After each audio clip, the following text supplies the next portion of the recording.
The statements we're about to show you are from the Holy Quran, and is said to be the official, unchanged, pure word of God, revealed over 1400 years ago.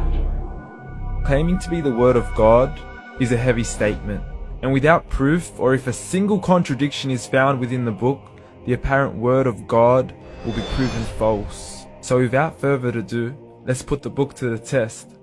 In the 23rd chapter, titled The Believers, from the 12th to the 14th verses, God is said to give a detailed description of how the human being is formed. It begins by saying, "We then placed him as a sperm drop in a place of settlement, firmly fixed. Then we made the drop into a alaqa." We will translate this word very soon. "And then we changed the alaqa into a lump. Then we made out of that lump into bones. And then we clothed the bones with flesh. Then we caused him to grow and come into being and attain the definitive human form." In the 21st century, we can now safely say that this verse is clearly describing the process of human development in correct chronological order. However, what we should be paying attention to in particular is the second stage, referring to the development of the embryo. The specific word used to describe the embryo in this verse is the word alaqa. The word alaqa, when translated into English, can mean three separate things. Firstly, a blood clot, or to be suspended, that is to be hanging or clinging to something, or thirdly and finally, a leech. Now, all three definitions don't come anywhere near what we perceive to be the human embryo. So, why are these words used, and what significance do they share with the human embryo? Can the embryo be described as a blood clot? Well, what do you think?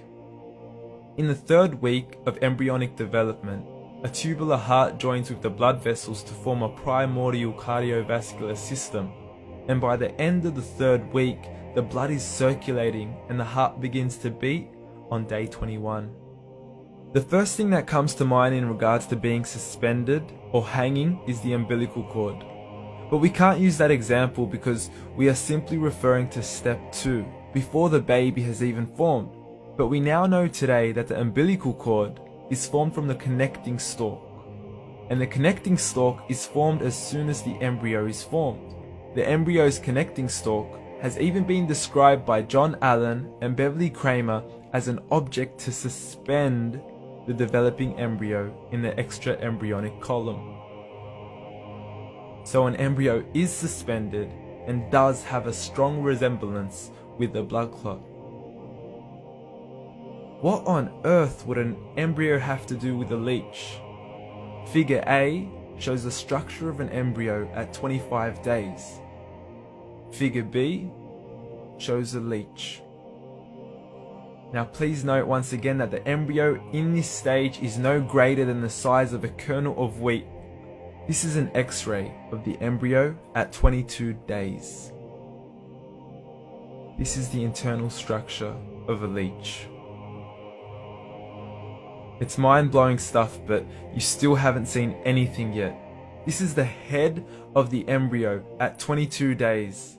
The detail you are seeing right now is absolutely impossible to be seen with the human eye and can only be seen with a microscope. This is the back end of a leech. There's no other words used to describe this other than mind-blowing. The pictures we have shown you are impossible to be seen with the human eye or even to be predicted by the human mind.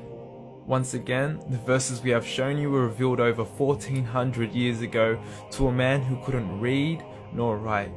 Are these the words of God?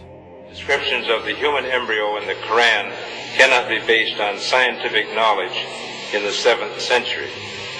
The only reasonable conclusion is that these descriptions were revealed to Muhammad from God, from God, from God, from God, from God.